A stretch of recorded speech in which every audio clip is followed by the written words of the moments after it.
نبي حين لي احرص على ما ينفعك واستعن بالله ولا تعجز. مرنا بها عاجز.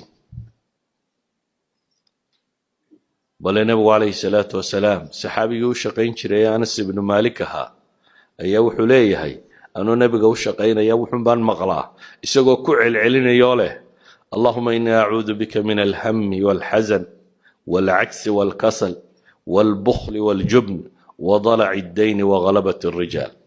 إسقو كعل علينا يوله إله وحن كام مغنقلي ورورك يو البهارك يتيران يدي مروقده. همي قوا وحصا صعدا وقفك كورورو مستقبلك ولا مدوباده أو دبتنا قفك ورورو. حزنقنا ووحي كتغي قفك وتيران يمروقك الريبة. إذن والله بورور أما اللي بول البهار لكن وحي كسليسيهين midna waa wixii tagay midna waa waxa soo socda. nabigu calayhi salaatu wasalaam labadaba ilaahay buu ka magan galay al-ajz wal-kasal. waa labadan xanuun aynu hadda sheegaynay.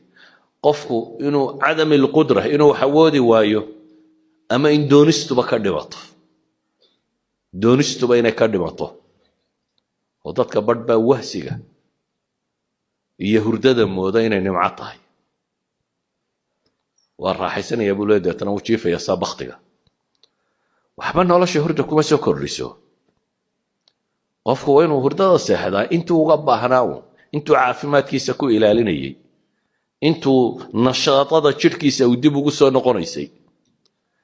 sida ogeed buu nabigu wuxuu ilaahay ka magan galay wahsiga iyo wax taryarida.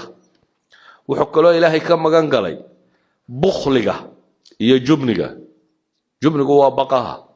waa qofku markuu wahsado de wixii uu ka baqaya dabeetana si aad u sugayso walaal baraad qaban inaad u leedahay ayay iswada fuulaysaa hadhowna waxay gaaraysaa shaqadii waxaad qaban karinba. jubni bukhliguna waa wixii oo anfacaagi oo dadka gaadhaynin وضلع الدين وغلبة الرجال. waxa uu nabigu sheegayna waxa ka ratibma deynta oo ka xoog badata iyo bini aadamka oo ka xoog bata.